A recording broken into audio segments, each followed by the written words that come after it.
John Saliva got stacks of cash. That's what Jacob Kingston said today in a Utah courtroom. We'll have the details on all his testimony and what it means for the man crowned leader of the UDP yesterday. And we'll have a blow-by-blow of the UDP convention, plus an American woman stabbed to death by her Belizean boyfriend in Cayo. Also, a mother turns her son into police after he has been on the run for months. We've got details of these and other stories in our newscast for tonight, Monday, February 10th, 2020. Good evening. With your news, I'm Indra Craig.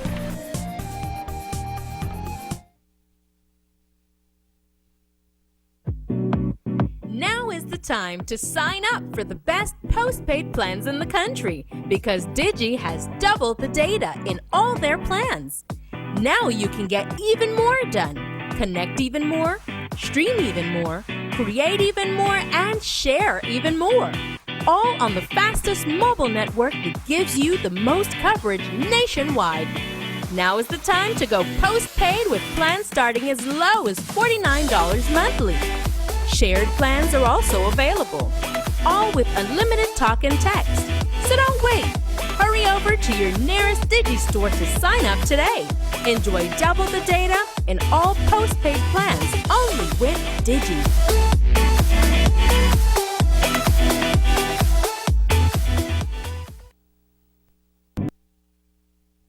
You've worked hard your whole life building your future, your family, your business, your home. And when you aren't around to safeguard your most beloved assets, you are at ease because you know they are protected by RF&G Insurance. For over 50 years, RF&G has been making sure business owners get back to work after an accident, and families get back into their homes quickly after a natural disaster. At RF&G, it's you who matters most. Visit us today and learn why it pays to get it right. RF&G Insurance, a Roe Group company.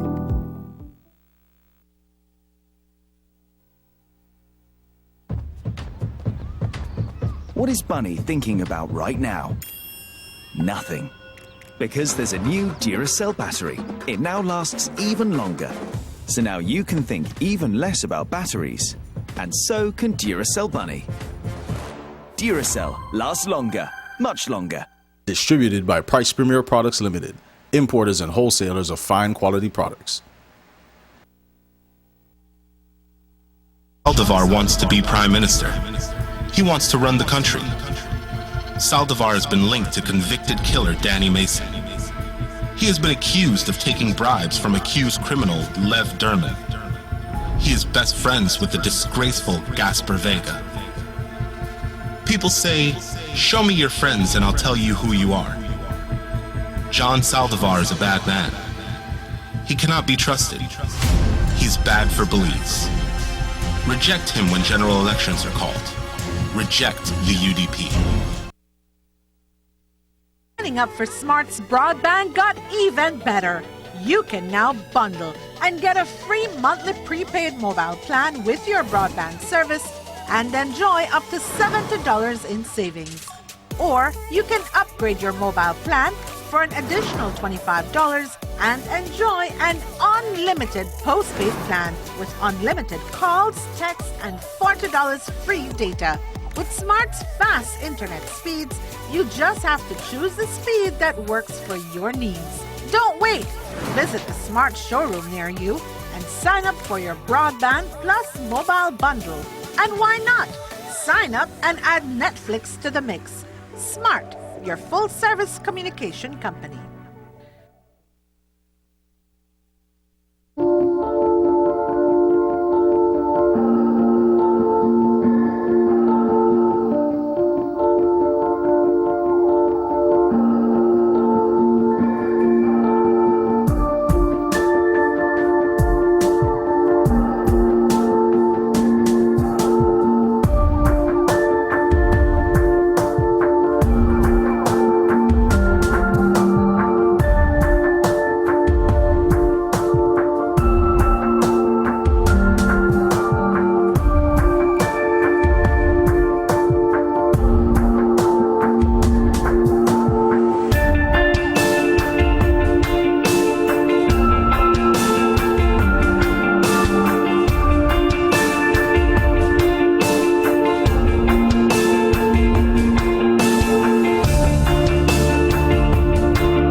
This is Kayla. She's been going through a lot lately.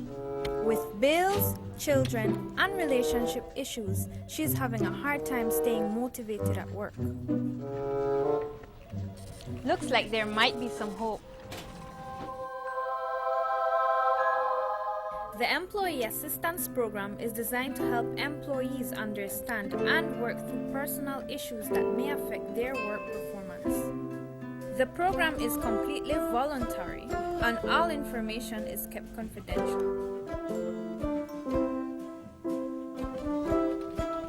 A little help never hurts.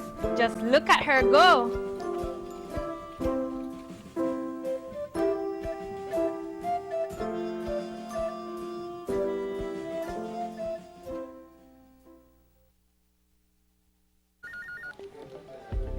As one of the largest cable and internet providers in Belize, CBC strives to provide our customers with the highest standards of quality, value, and service in all aspects of cable TV and internet. Monitoring our systems closely, our technicians combine creative planning and state-of-the-art technology with years of experience and training to develop and provide the most reliable and advanced cable and internet service to exceed your expectations. For CBC and our team of talented engineers, technicians, and customer service representatives, delivering less than the very best is never an option.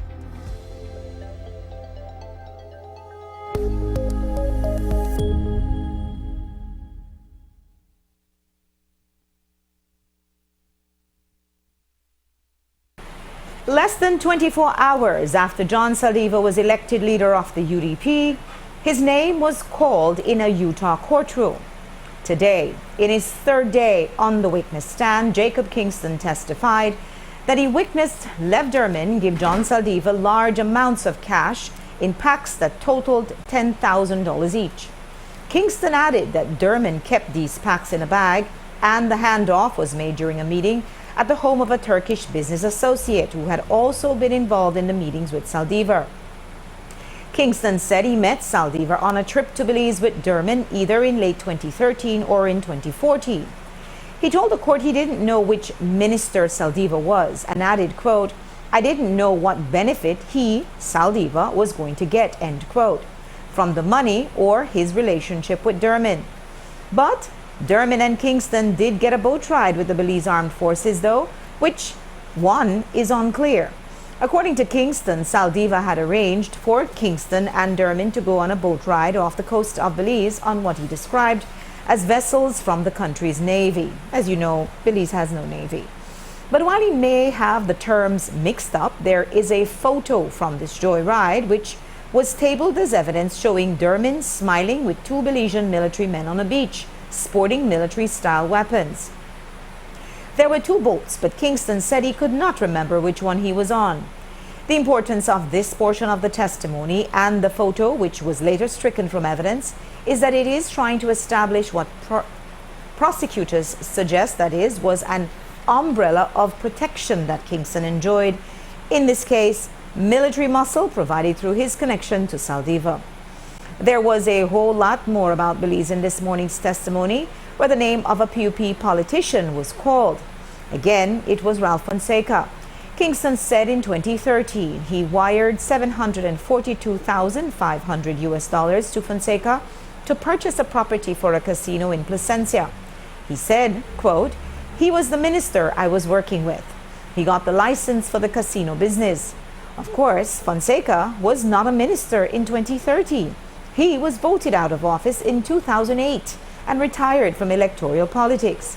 It is unclear how Kingston got the impression that he was still a minister in 2013. But he said that in April of 2013, Kingston and Derman were looking at property for a casino which they wanted to name Lions Casino. They settled on a property and instructed Kingston to buy it, and he wired Fonseca the money.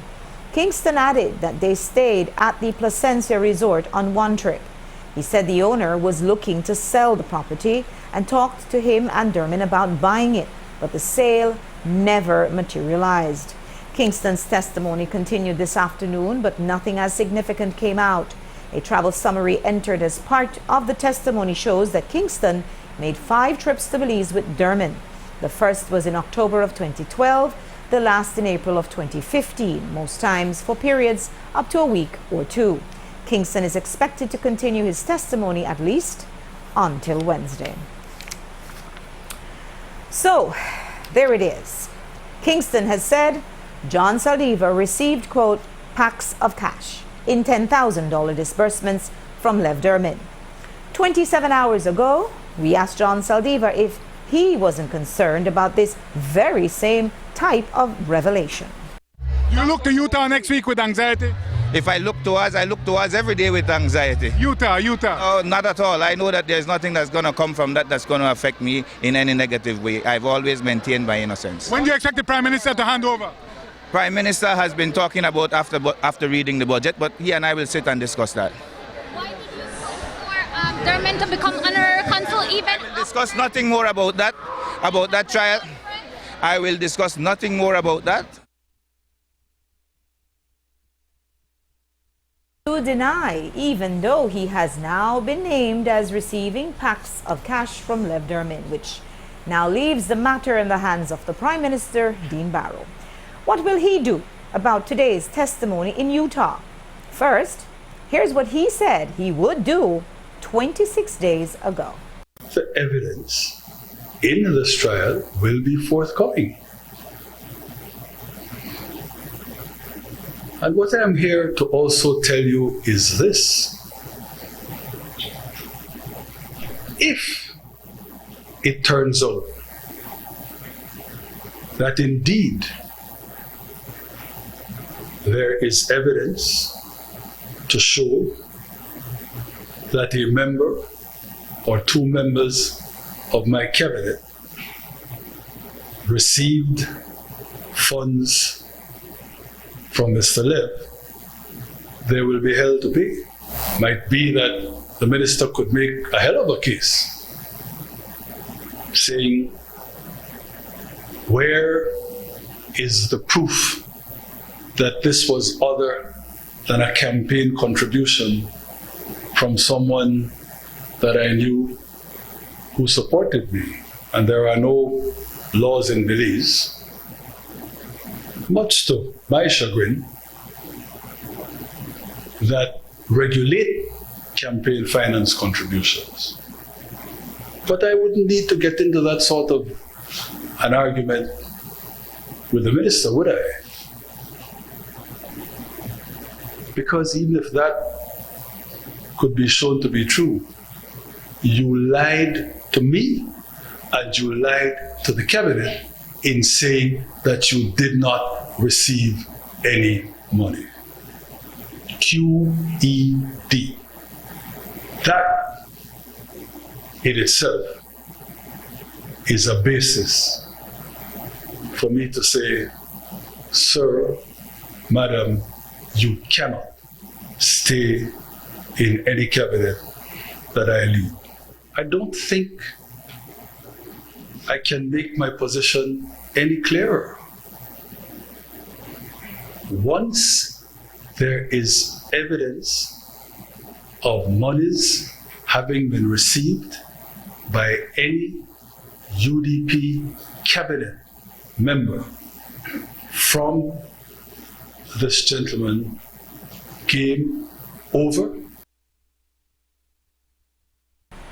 And the key word in there is evidence. And tonight, best indications from within the UDP is that the Prime Minister is being counseled to not do anything because Kingston's testimony arguably does not meet what would be considered a standard of actual evidence that would force him to act. Of course, inaction would likely be political suicide, but many in the UDP are already closing ranks and casting aspersions on Kingston's reliability as a witness because of his persistent confusion about Ralph Fonseca as Minister of Finance. Here's how Anthony Boots Martinez put it at yesterday's convention. What I heard coming out in terms of testimony from Mr. Kingston, to me, immediately listening to that, bore holes in Mr. Kingston's credibility. One, you talking about you're a businessman. You talking about you coming to Belize in 2012 and meeting with the Minister of Finance, Ralph Fonseca.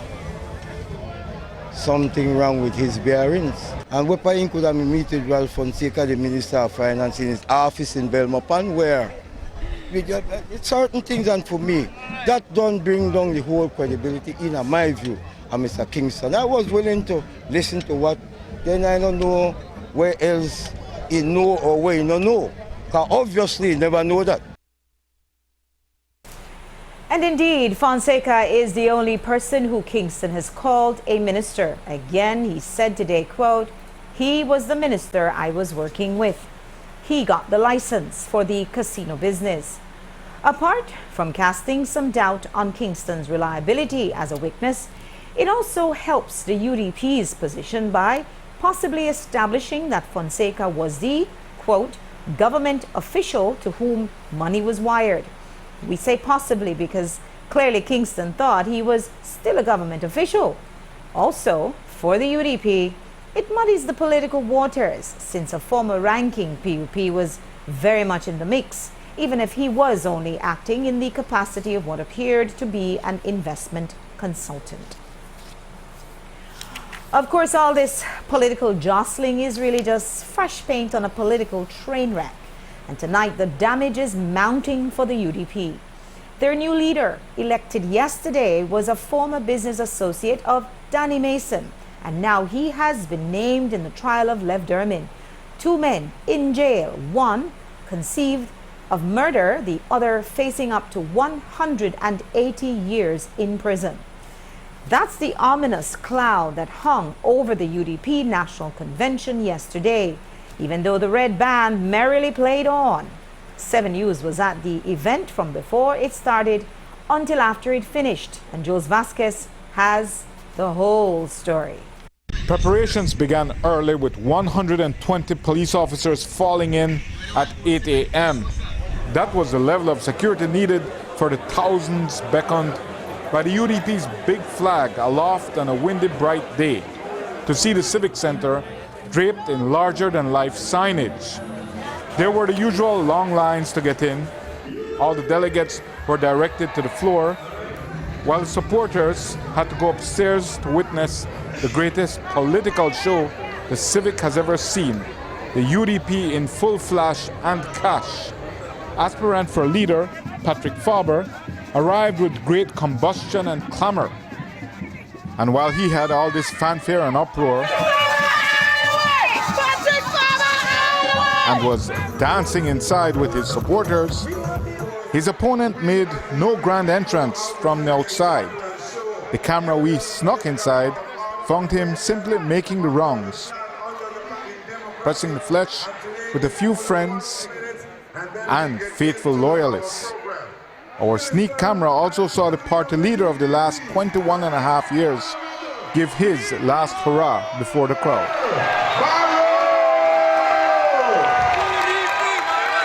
We can't say much of what happened after because our camera had to come back outside where the media was encamped all day, while the only observers known to us inside were the U.S. Embassy staff. Speak about the observation by the U.S. mission in Belize. Well, basically, they requested to observe, to come in as an observer of the proceedings. We don't have any difficulty with it. We have nothing to hide. And they have always been around. How bad would it have looked if we would have denied them access into the area? Deny we, sir? Well, like I said, we are not denying you all.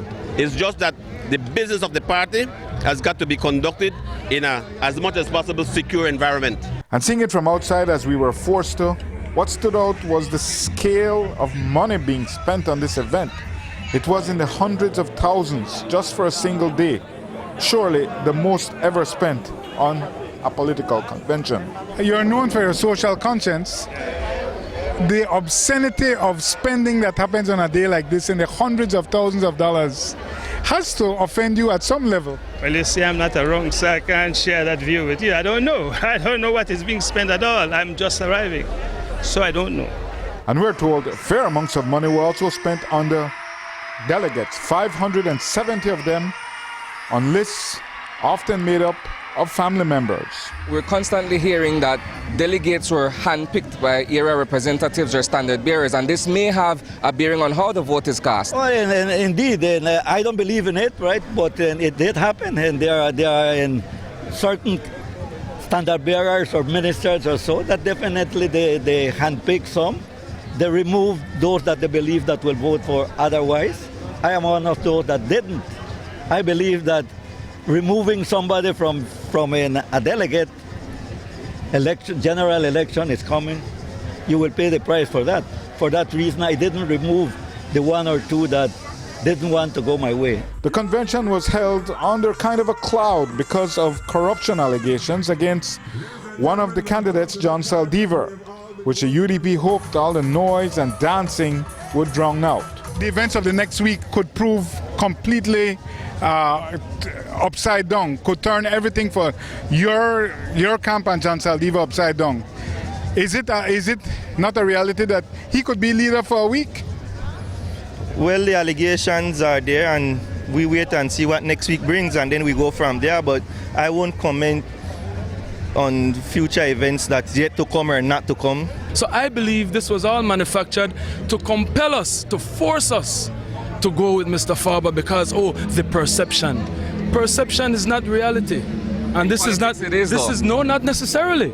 I would prefer a politician that helps the people and does what is right for the people than one who is perceived to be a good person, but really worthless and not do nothing for nobody and help the people. So I don't want to get into perception. This is not show business. Remember, I was in show business. I was an entertainer. This is not entertainment. With all that John Saldivar has taken on reputationally and the current reputational risk that he faces, is it practicable for the UDP to go forward with John Saldivar as a leader? And Jules, I will not comment. We are one party, one family of UDPs, and I believe that whatever the outcome, I am one of those that I might not believe in it, but I believe that whoever emerges the leader, my loyalty have to go to that leader. But suppose next week in Utah there is a testimony which directly implicates him with evidential proof.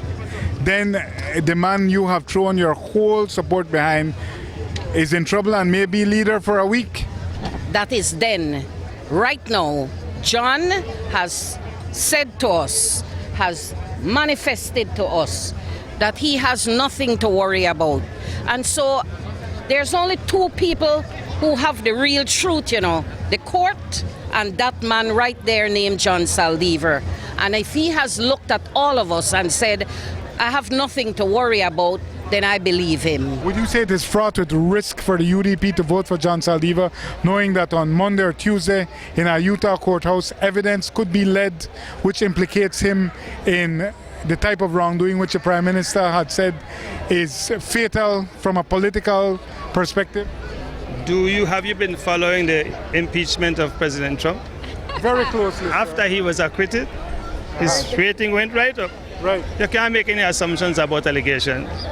It's the most erroneous thing you could do. You can't make assumptions about allegations. In politics in particular, it doesn't seem to me to matter to many people what the politicians do that they like. You're writing off public perception, though, which could hurt the party. Public perception always depends on who is looking at it and who is seeing it. The public is not a homogeneous group. Different people have different views. And for those who voted, it seems that was the prevailing view. Because when they did let us in after the voting was done, there was still a good crowd waiting for their leader. And by 3:30, the buzz started to come out of the counting room. John Saldivar had an insurmountable lead, as did his entire slate.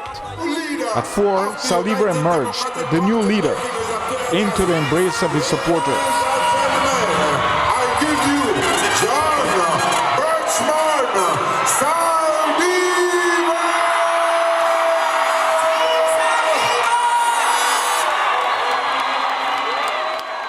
Our party leader, the Honorable Patrick Faber, had a total of 227 votes, and the Honorable John Saldivar had a total of 342 votes.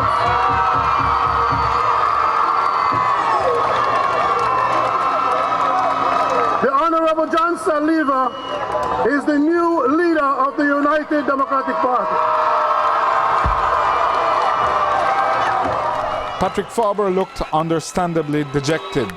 The goal he had been working to for so many years was now gone.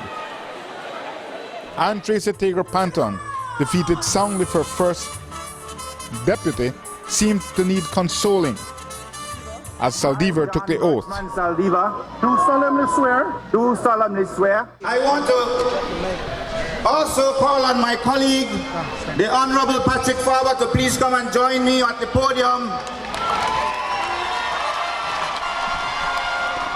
My colleague and friend, Patrick Faber, together we will bring victory for our United Democratic Party.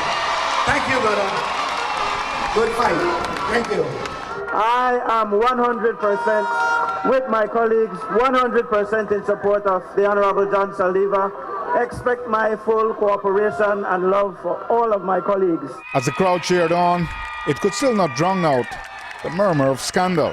There are still certain matters where your name is being called. How do you plan to deal with that going forward? Well, first of all, the cloud that has been hanging over my head has been put there by those who have interpreted and misinterpreted things. I have not been at this point accused of anything. I've always said that I'm not guilty of any wrongdoing. I maintain that, and until anything else is proven otherwise, that is my position. And I'm glad that the people of Belize saw it that way, whilst the media may not have. Mr. Saldivar, you've lost before, you finally won. Last time you lost, I said, 3 times and you're out. You kept on with it and now you've got the maximum prize. Emotionally, how does it feel? It feels very good. It feels very good. I feel vindicated for all the other times that I was not able to make it. You look to Utah next week with anxiety? If I look towards every day with anxiety. Utah. Oh, not at all. I know that there's nothing that's going to come from that that's going to affect me in any negative way. I've always maintained my innocence. When do you expect the Prime Minister to hand over? Prime Minister has been talking about after reading the budget, but he and I will sit and discuss that. Why did you vote for they're meant to become honorary consul even? I will discuss nothing more about that trial.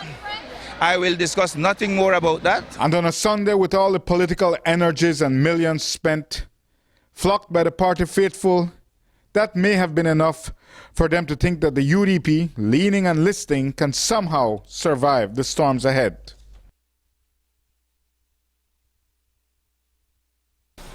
Saldivar's entire slate was elected, meaning Hugo Pat, who won by the largest margin as first deputy over Tracy Panton, while Beverly Williams is second deputy over Manuel Heredia, while Alberto August is deputy chairman over Khalid Belisle. And tonight, that new leader, John Saldivar, is making international news. He is on the front page of the Salt Lake Tribune. The headline in the Utah newspaper asks, was he on the take? It also calls him the next premier of Belize, which is the wrong term. He stands to be the next prime minister. As you heard him say in his interview just now about when he expects the Prime Minister to step aside, he said they will be in discussions timed around the budget. The budget, we have learned, is scheduled to be presented on March 5th. But will Dean Barrow step aside for Saldivar to lead in view of what's been led in evidence so far in Utah? Politically, observers agree it would be a disaster, but technically, the PUP say he has to. The opposition issued a release today referring to Section 37 of the Belize Constitution. It says when the Governor General has an occasion to appoint a Prime Minister, he shall appoint a member of the House of Representatives who is the leader of the political party, which commands the support of the majority of the members of the House. Right now, that person is John Saldivar. But so far, the PUP's suggestion is probably more political gamesmanship than real talk. There are no indications tonight from the Prime Minister's office on what he intends to do about what happened yesterday at the Civic and what happened today in Utah. One man who wants no part of it is Patrick Faber. Today he took the high road and sent the Prime Minister his resignation as Deputy Prime Minister. It is unclear if and when Hugo Pat will take up that post. And so a whole lot is uncertain in the political arena tonight, and we'll keep watching all the developments very closely. But first, we take a break, and when we come back, we'll tell you about an American woman murdered by her Belizean boyfriend. Don't go away.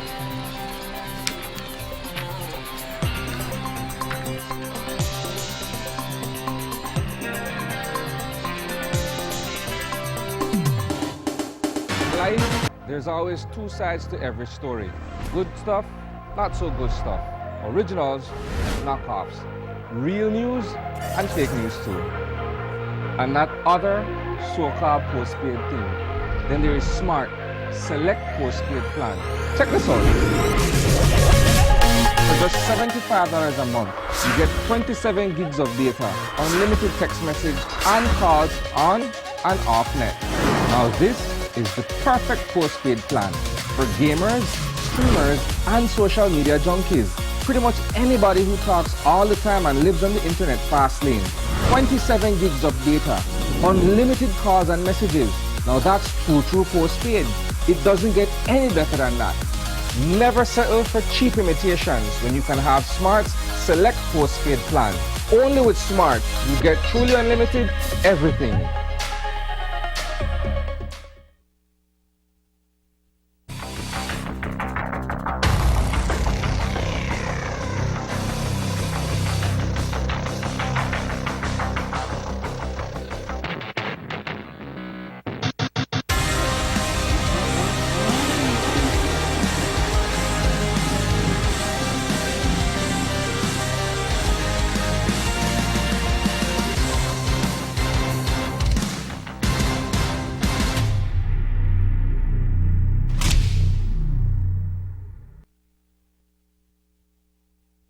Cutting Edge Media proudly presents Tarrus Riley, Dean Fraser, and the Black Soil Band at the Belize City Center on Friday, February 14th.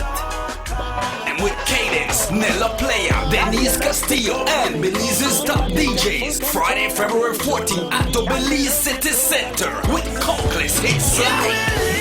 For more information, call 615-1882. You don't want to miss.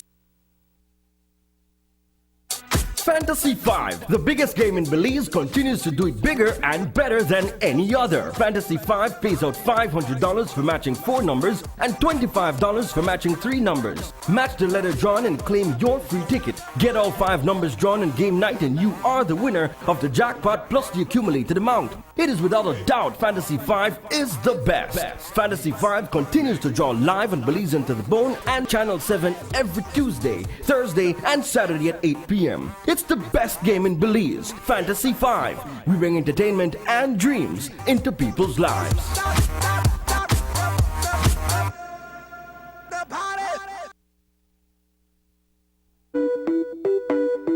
Digi, the Ministry of Education, In the Gap Institute, BAPS, and Microsoft are paving the future in education for Belize with its future-proof solution, DigiLearn.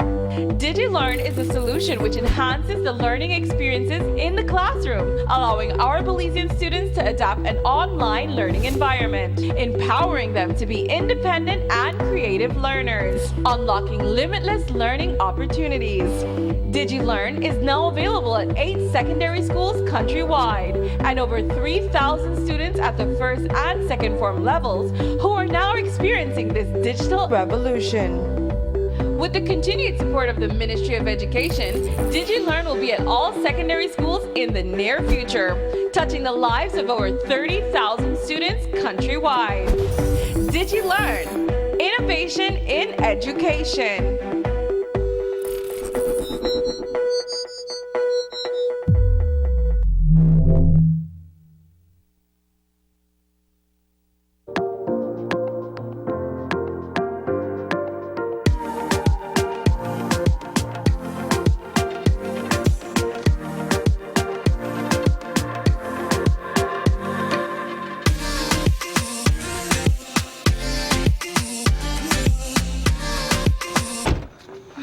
Wow. Oh my God, she drunk. But no hurry, I got this. Goodness. Oh my gosh, it's the Alice. Being the hardest. But you had way more than 2 drinks tonight, love, which is a legal limit to drive. What about you? Can you drive? Well, I was drinking soft drink all night, so I can drive her home. Thanks, Marie. Of course, Tricia, you know I got you. You're my girl. That's what I like to see. Friends don't let friends drive drunk. Because you can't replay in a real life. Stig says so.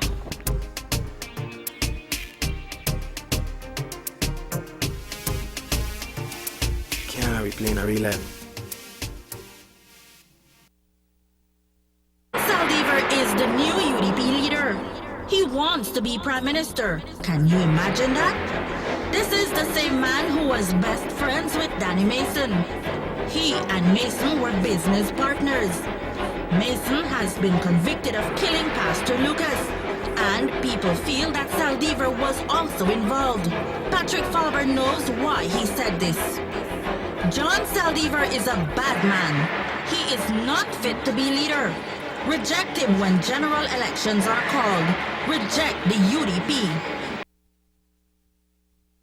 Discover Central TV and Internet's new customer portal. Welcome to around-the-clock access with MyNextGen. Now you can connect to your personalized account online from any device. How convenient is that? Sign up is easy. Visit our website and click on the MyNextGen tab and register your account today. With MyNextGen, you can get information when you need it, anytime. We provide you with fast and easy customer support so you can always be connected. Access your billing information, make online payments, receive alerts and notifications, troubleshoot your equipment, and much more.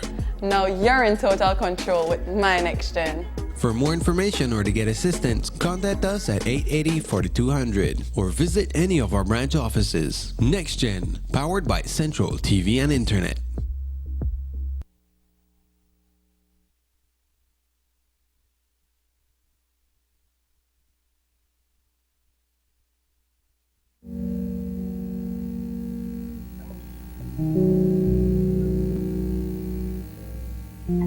Kadulesa Albert Lube.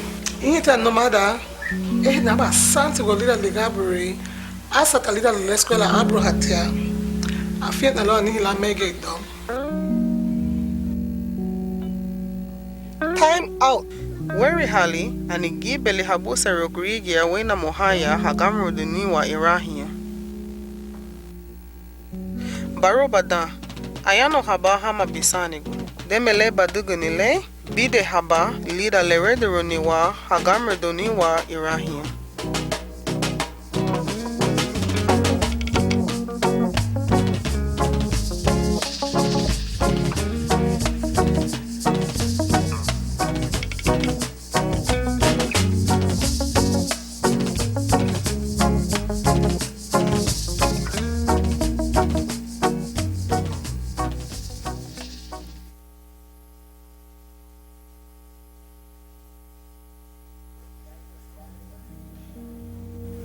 Mom, can I go and sit and hang out with Patrick and them? You too idle, you know. Just go.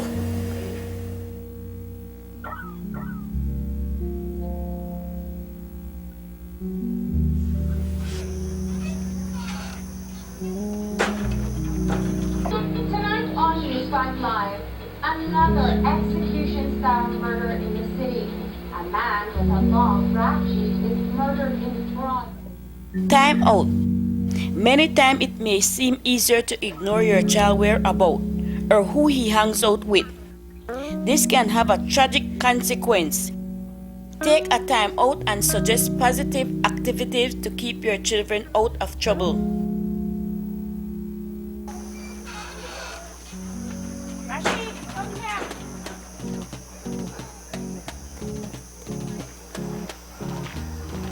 Rashid, you know I don't like to hang out in the crowd.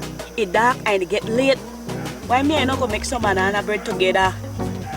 Okay, Mom. Mom, can invite Marcus over to play some games? Sure, why not?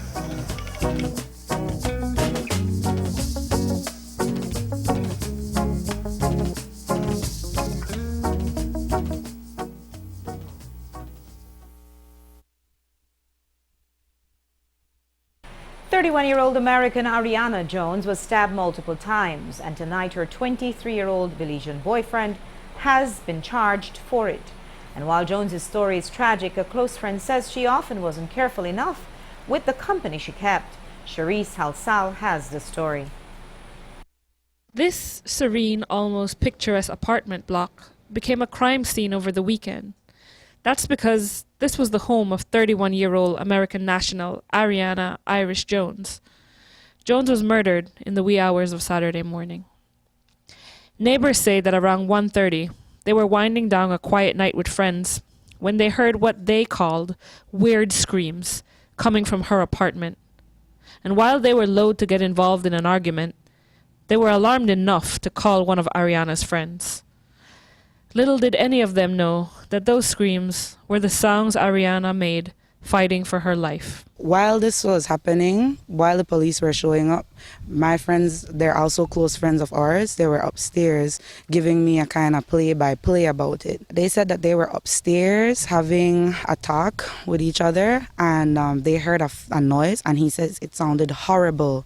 But that when he said shush and he tried to hear the sound, that it cut off right then. So he didn't hear anything else. And then that her vehicle drove off shortly right after, because he would have felt a way about it if the vehicle didn't start and drive off. He thought that she left the house, you know, maybe she had an argument. And then that's when the police came and he started realizing that something bad had happened. Something terrible had happened. And at 5:57, San Ignacio police received a 911 call from a man who claimed to have found his girlfriend face down in a pool of blood. But the call dropped. Minutes later, the same man walked into the San Ignacio police station to report Ariana Jones's murder. He had driven there in Ariana's car. He hadn't driven next door to alert any hospital personnel about Ariana's body. Police found her in the bedroom, face down in the pool of blood that had been described, but also naked and with multiple stab wounds. On her windowsill, a funeral program for her late husband, Lloydin Bejarano, who last year had himself been murdered in his home. So do you think that after her husband was killed, she feared for her life at all? I think Ariana never really feared for her life, because she had a turbulent relationship with her ex-husband, and I told her move away and stuff like that after their breakup. I told her hide from him, and she was like, no, Cayo is my home, I'm going to live here. She wasn't fearful. Perhaps she should have been. This new guy is just somebody who was there filling the void at that time. It was just some new guy there, and that's what everybody says. Everybody calls him the new guy because nobody knew about him much, you know? But she was smart, and she did tell her mom about him, because when I spoke to her mom, she asked me, do I know if it's the Ladyville guy? And that's how things starting to come together. It has, who else, you know? And if there were any doubts, they have since been resolved. Police say that on Saturday, Moody was seen suffering from a cut wound to his little left finger. But that wasn't all. Blood was seen on his ears and in his hair. And even worse, his bloody clothes were found discarded near the body. Police launched an investigation into the matter, and as a result, they detained one Javan Moody, 23 years old, of Lars Bank Village, Belize District, where later on during the investigation, he have since been arrested and charged for the crime of murder committed upon Ariana Irish Jones. Many say that the self-proclaimed Cayo gal, cruelly cut off in the prime of her life, was open-minded, fun-loving, and always in search of the next adventure. Ariana was somebody who came to Belize and made Belize her home. She always wanted to rent and be around the locals. She never wanted to go to the quote-unquote white people bars. She wanted to be with us. Ariana knows the mix-up. She knows knock-knock. She knows Sue just like we do. She took a lot of joy in inviting her foreign friends to Belize and taking them to Pine Ridge, to the river in Bullet Tree, where she spent a lot of her days. She built a house in Bullet Tree. She worked hard on that land by herself, manual labor, clearing the land to put her house on it. She worked half the time in the States and lived here half the time. And yesterday, in Ariana's hometown of Lopez Island, Washington, a memorial where dozens of community members gathered to honor one of their own. Cherise Halsall, 7 News. A memorial service for Ariana Jones will be held this week in San Ignacio at a date yet to be determined.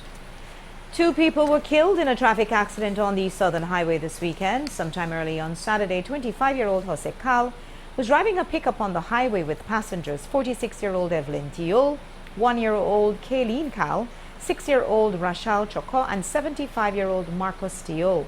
He also had 2 passengers in the pan of the pickup truck who have been identified as 24-year-old Erlina Tiol Cal and 48-year-old Pashal Tiol. This family was heading from their home village of Bella Vista in the direction of Indian Creek Village when they ran off the road. At this time, police are investigating the possibility that Jose Cal fell asleep at the wheel and in an area between miles 71 and 72. After that, everything went wrong. At a press briefing in Belmopan today, police shared a few more details on the incident. On Saturday, sometime shortly after 6 a.m., police were called to an area on the Southern Highway between miles 71 and 72 where they observed a green Ford Ranger pickup on its side on the highway, which seemingly was northbound, and they spoke to one Jose Cal, who was the driver who was on the scene, and he reported to police that himself, along with several family members, including Pashal Teul, 48 years, of a Bella Vista address, along with Erlina Cal, who is the wife of Mr. Cal, were also traveling with him in the pan of the pickup. And somewhere between miles 71 and 72, he lost control of the pickup, which caused the vehicle to be tilted on its side. And as a result, in the process, those persons in the pan were flung from the vehicle, where Pashal Teul apparently died at the scene, while Miss Erlina Cal was transported to the Punta Gorda Town Community Hospital, where she died whilst undergoing treatment. Mr. Cal was detained pending this investigation. Statements were recorded and submitted to the office of the DPP for her direction, and in the process he was served with a notice of intended prosecution pending the outcome of the investigation. Since November, Dennis Lam has been wanted for robbery, burglary, and escaping from police. But his mother says police didn't show up to her house looking for him until January 20th. And since then, she said it has been constant harassment. Today, she told us she is turning her son in, but doesn't want him brutalized. But today, I want the public to know that I will give in my son. I will hand in my son, and I don't want police or GSU to abuse my son. Right? They came to my house last week, Saturday. My 12-year-old was sleeping. They spotlight in my 12-year-old face, and the little boy was like, and they boxed the little boy. I have enough of police. Every minute police there at my house. So either Dennis Lamba, I will hand in. You are concerned, based on how they've been going on, At my house. that harm will come to your son. Yeah, harm will come to my son because towards GSU already threatened me that if they find her, they will kill her. That's all, and I don't want police to beat my son. That's all I'm asking for. But if we do the crime that they post up and say, I don't know, I wasn't there. Right? But if you do it, then you have to face the time. But if you not do it, we leave that to God. He turned him in this afternoon at 3. A home in St. Matthew's Village was completely destroyed by fire yesterday. 33-year-old Joshua Urias Ambelis was heading home from work when he was informed that his house was on fire. And indeed, he arrived to find the wooden and zinc structure aflame.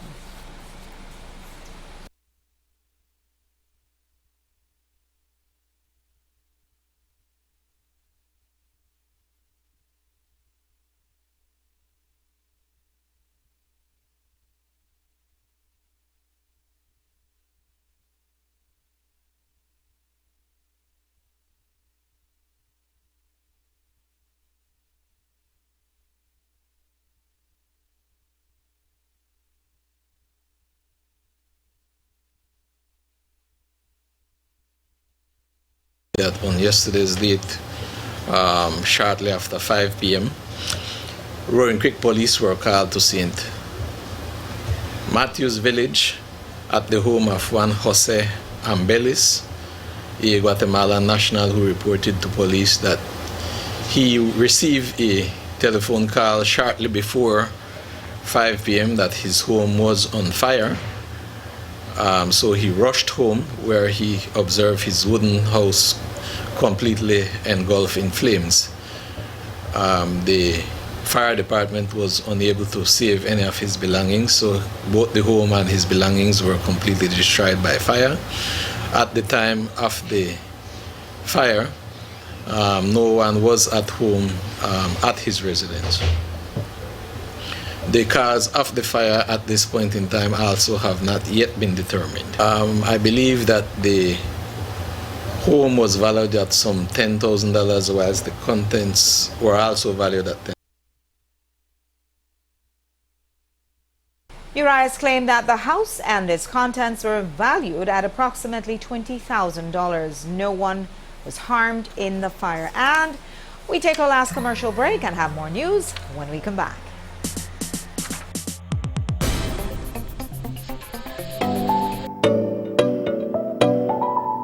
Remember, you can manage your energy usage by simply switching to LED.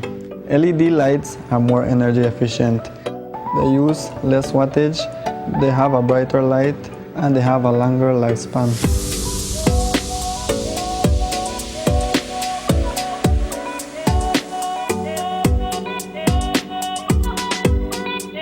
Be sure to turn off your lights and all appliances when not in use.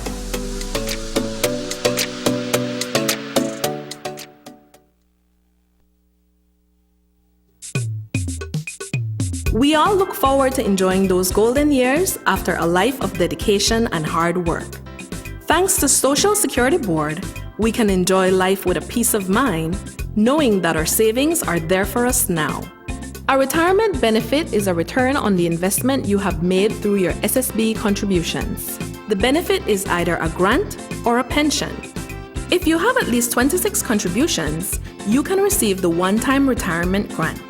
If you have 500 or more contributions, you will receive the pension, which is a monthly payment. You can claim within 13 weeks of retirement if you're between the ages of 60 and 64 and not employed, or as soon as you're 65. We encourage persons approaching retirement age to check on their contribution history.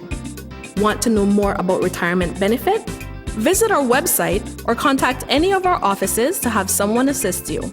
Also, be sure to visit our Facebook page and give us a like to stay informed.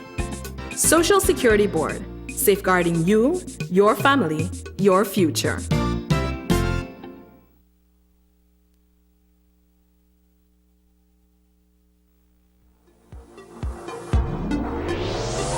The 5th annual Cocktails for the Manatee fundraiser is here. Mark your calendars for Friday, February 14, 2020 at All Belize Cucumba Beach from 7 p.m. on till midnight.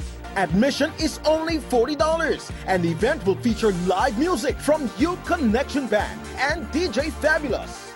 Appetizers, socializing, silent and live auction, raffles, cash bar, prizes and surprises. And hey, thanks for your support last year. We were able to fulfill our mission. Your generous contribution at the Cocktails for the Manatees fundraiser will aid in our continued effort to safeguard the endangered manatees of Belize. Looking forward to seeing you there at the Cocktails for the Manatees on February 14th at All Belize. Hope you guys are ready and pumped for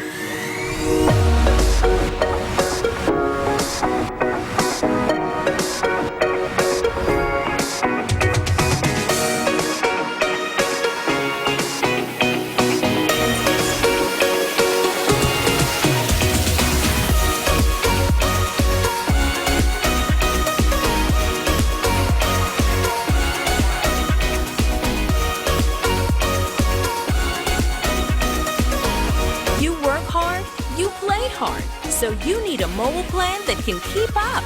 Digi is now offering unlimited talk and text and double the data on all plans and up to 60 gigs for the Plus plans, all backed up by the fastest and largest mobile network. More work, more fun, more you. Visit your nearest Digi store today.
For over 2.5 years, 26-year-old Sabelo Moraquin and his brother, 23-year-old Jose Moraquin, have been on remand for the island murder of 25-year-old Scott Charles. But tonight, they are no longer charged with that crime. That's because the DPP's office has discontinued prosecution against them. On August 16th of 2017, Charles, a hard-working tour guide, was inside his home located in the Bayside area of San Pedro town. Two gunmen knocked on his door, and when he opened it, they shot him multiple times. Those injuries claimed his life several hours later. 8 days later, police arrested the Moraquin brothers for Charles's murder. When their case came up before Justice Colin Williams today, Senior Crown Counsel Shanice Lovell called her main witness to testify against them. This witness gave police a statement and identified both defendants as Charles's killer. But when that witness took the oath today, he refused to cooperate and he recanted his written statement. As a result, the Senior Crown Counsel was forced to enter a nollie-pros against both defendants. That's the point at which they would have been free to leave the court, but they have since been handed over to the Immigration Department. They're expected to be deported back to Salvador, their country of origin. Both men were represented by attorney Michelle Shabat. A week ago, the Columbus Central University School of Medicine made the evening news after a bus carrying its medical students crashed on the Northern Highway. None of the students suffered any serious injuries, but tonight the school's management is trying to put out a big public relations fire. That's after news emerged that they've been delisted by the Medical Council in India. This medical school's campus is based in Ladyville, and its sister institution, the Washington University of Health Sciences, has its campus in San Pedro town. There is uncertainty about whether or not the Indian students attending these two universities will be able to get their professional license in their home country. Now, you'll remember that the university's management has had to defend itself against allegations that it is not running competent operations to keep its accreditation with the Belize Ministry of Education. They have insisted that these allegations are baseless and calculated to malign their reputation by their competitors. Today, the owners of these two institutions called a press conference to make the point that the delisting is a result of another of these smear campaigns. Here's what they had to say about the predicament today.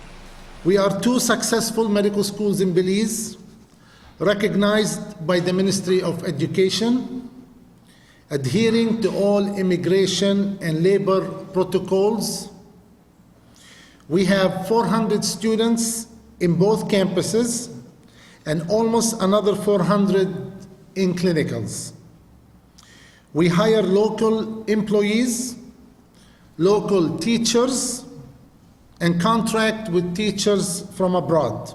Unfortunately, when you have successful programs like what we have here in Washington and Columbus University, you're going to have competition.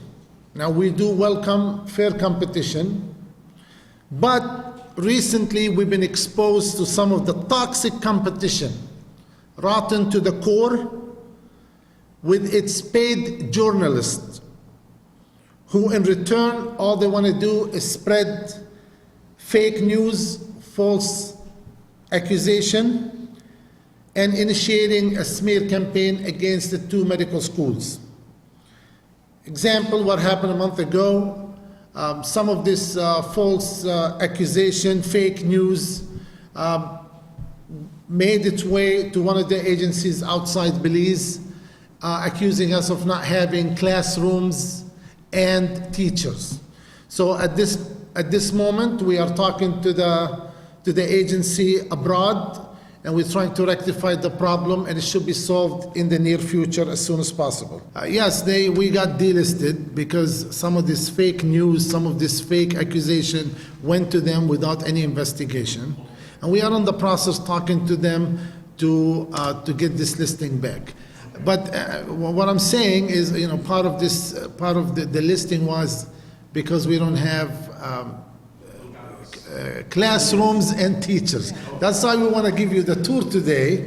So, the Belizean, we're an open book so they can see with their own eyes what we have here. Someone has presented to them that we don't have facilities, we don't have teachers, we don't have classrooms, and so we just have to basically satisfy acknowledge and show that evidence that we have all that, and there should be no additional issues with us to be relisted. As far as what does that mean to the university, it doesn't really hold any base on the operation of the university.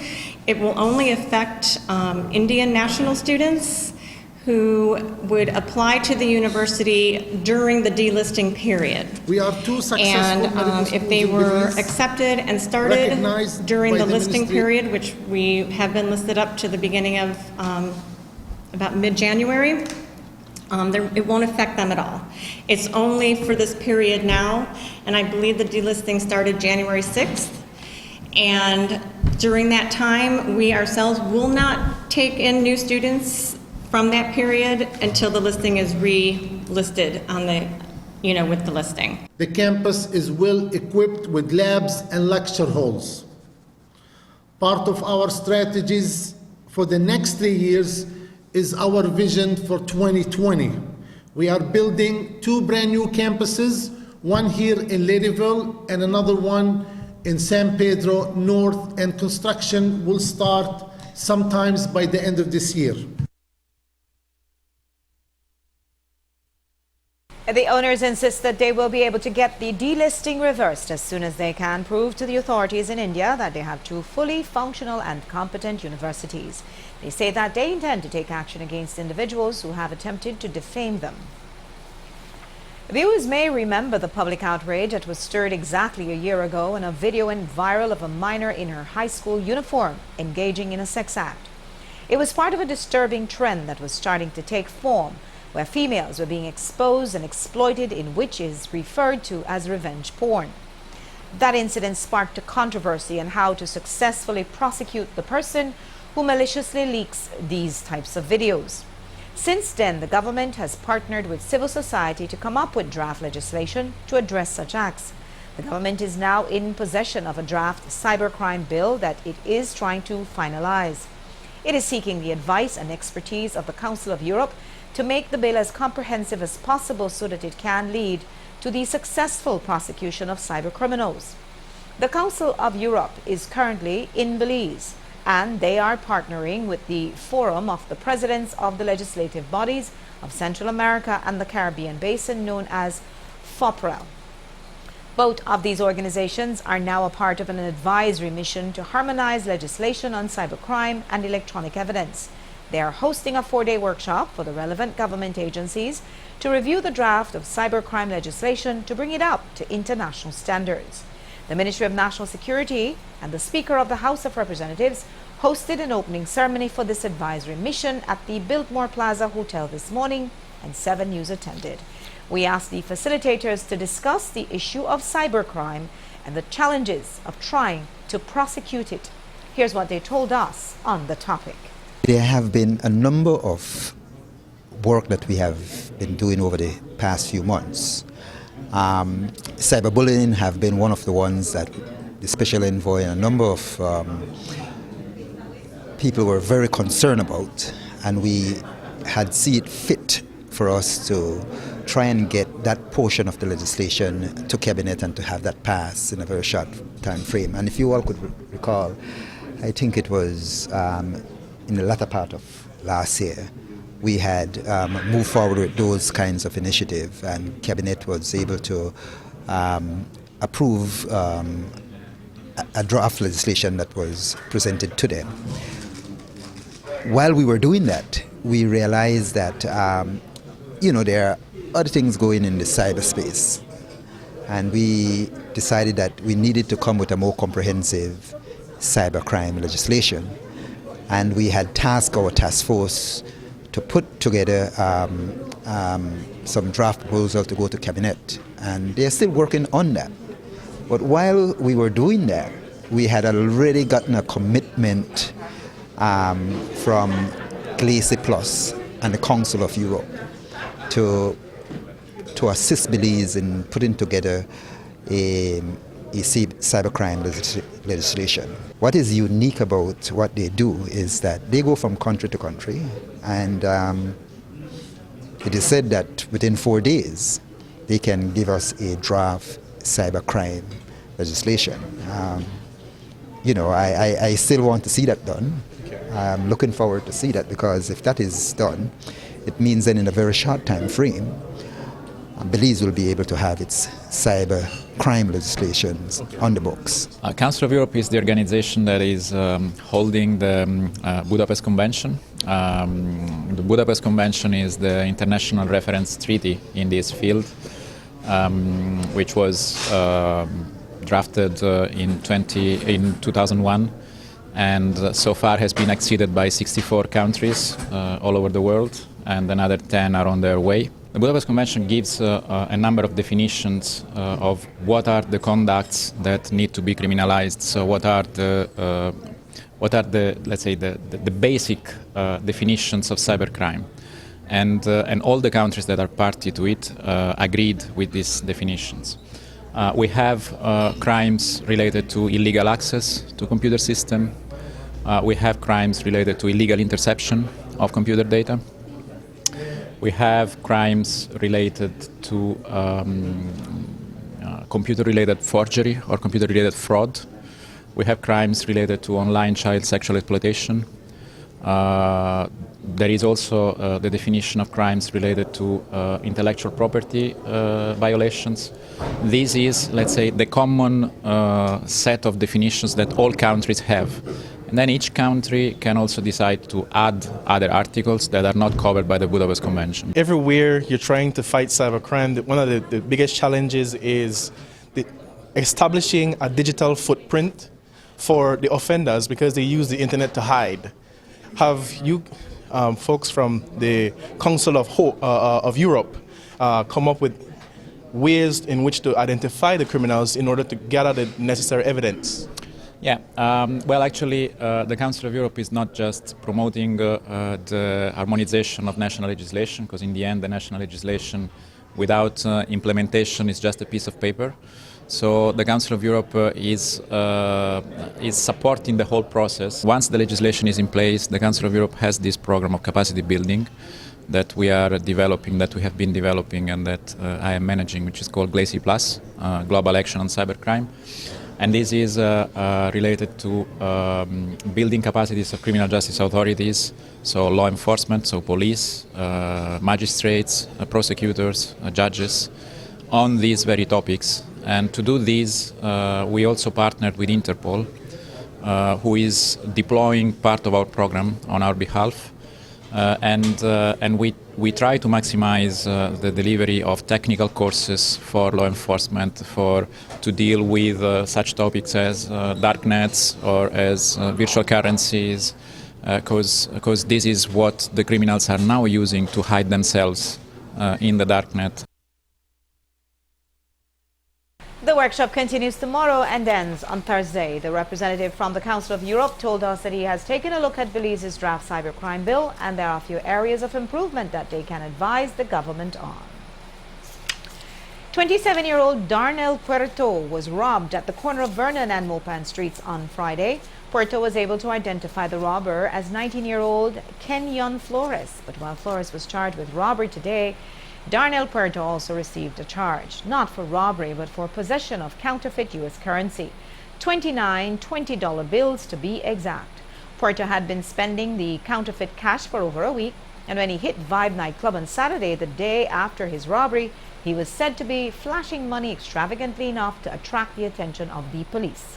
When they checked Puerto's U.S. dollar bills, they were found to be fakes. No plea was taken from Puerto when he was arraigned on the charge today before Senior Magistrate Arita Ford. He was released on a bail of $3,000 and his case was adjourned until April 17. BEL is reporting tonight that its new generator, which was to bolster its electrical grid for Kekauker, is delayed due to the shipping process. A press release says that the generating unit sourced from Panama is, quote, currently at the port in Santa Tomas, Guatemala, awaiting customs clearance before transportation by land to the Belize-Guatemala border at Benque Viejo, Cayo. It is expected that the unit will arrive in Belize by Wednesday, February 12th, then taken to the port of Belize for transshipment by sea to Kekauker. Upon arrival on the island, BEL teams will conduct checks to ensure that the unit functions reliably and consistently and commission into service. This process will take approximately 3 days. In preparation for the arrival of the unit on the island, BEL conducted upgrades to the Kekauka substation last Friday. End quote. And we'll take another break now, but when we come back, we'll tell you what happened when 10 Chinese came to Belize this weekend and it caused the coronavirus scare. Plus, major damage to Belize's reef. We'll show it to you.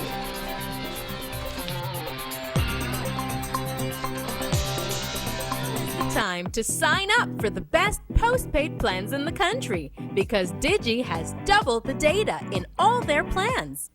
Now you can get even more done, connect even more, stream even more, create even more, and share even more. All on the fastest mobile network that gives you the most coverage nationwide. Now is the time to go postpaid with plans starting as low as $49 monthly. Shared plans are also available, all with unlimited talk and text. So don't wait. Hurry over to your nearest Digi store to sign up today. Enjoy double the data in all postpaid plans only with Digi.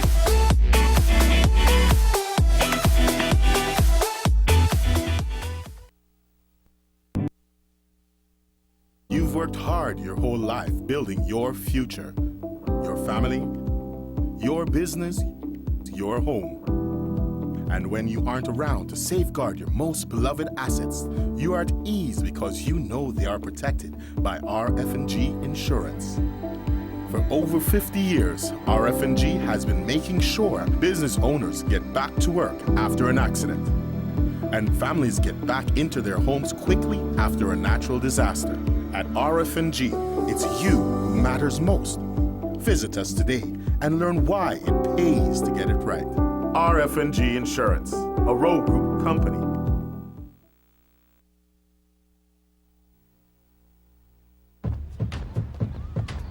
What is Bunny thinking about right now? Nothing. Because there's a new Duracell battery. It now lasts even longer. So now you can think even less about batteries. And so can Duracell Bunny. Duracell lasts longer, much longer. Distributed by Price Premier Products Limited, importers and wholesalers of fine quality products. Saldivar wants to be Prime Minister. He wants to run the country. Saldivar has been linked to convicted killer Danny Mason. He has been accused of taking bribes from accused criminal Lev Derman. He is best friends with the disgraceful Gaspar Vega. People say, show me your friends and I'll tell you who you are. John Saldivar is a bad man. He cannot be trusted. He's bad for Belize. Reject him when general elections are called. Reject the UDP. Signing up for Smart's broadband got even better. You can now bundle and get a free monthly prepaid mobile plan with your broadband service and enjoy up to $70 in savings. Or you can upgrade your mobile plan for an additional $25 and enjoy an unlimited postpaid plan with unlimited calls, texts, and $40 free data. With Smart's fast internet speeds, you just have to choose the speed that works for your needs. Don't wait! Visit the Smart showroom near you and sign up for your broadband plus mobile bundle. And why not? Sign up and add Netflix to the mix. Smart, your full-service communication company.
This is Kayla. She's been going through a lot lately.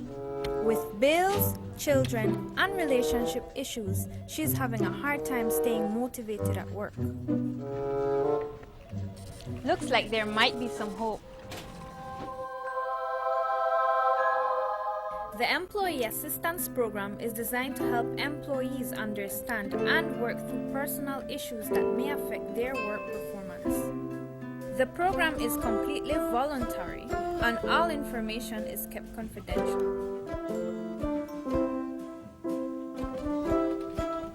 A little help never hurts. Just look at her go.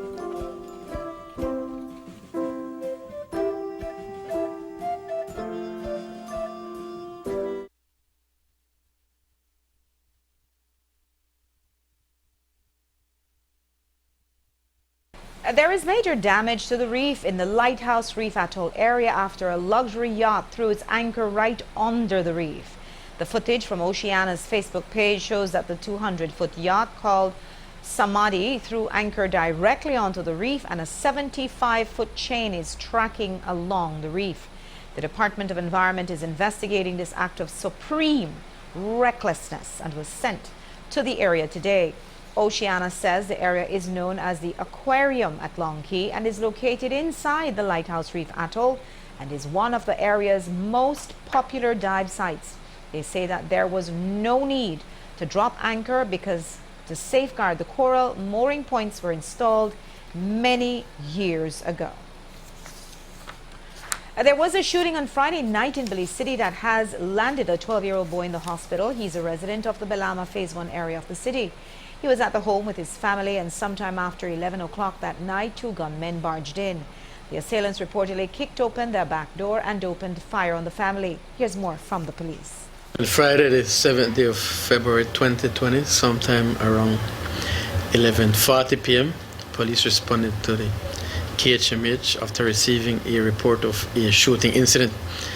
Upon their arrival at the KHMH, they found a minor with a gunshot injury to the leg.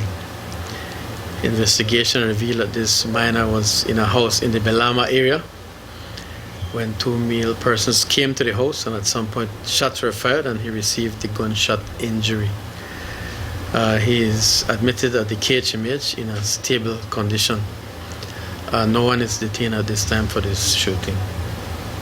Sir, the men, they went into the home and fired shots. Is there any, have you guys established maybe a motive for why they went into the house? We have not established a motive as yet. Investigators are presently conducting an investigation. So do we know who may have been the target of that shooting? I would imagine it wasn't that minor. We are not sure who was the target now. How many persons were inside there, sir? Are you able to say? He was there with other family members. Any threats before maybe made against the family? Not that we know of now. No one was injured in another city shooting. A house on Fabers Road was targeted and shot at yesterday. It happened at about 10:15 p.m. and 52-year-old Marcelina Reyes told the cops that her dog was the victim. February 2020, about 10:15 p.m., police responded to a shooting incident at Fabers Road. Upon the arrival, they met Marcelina Reyes, 52 years, who reported that while at home she heard several gunshots. She came out and made checks thereafter and found bullet holes on her house and noticed that her dog was dead after receiving one of the gunshots.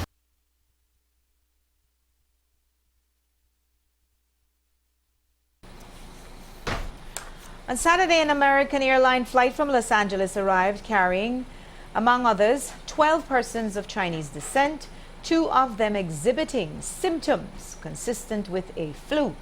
Now that caused a scare which triggered widespread rumors about the arrival of the coronavirus in Belize.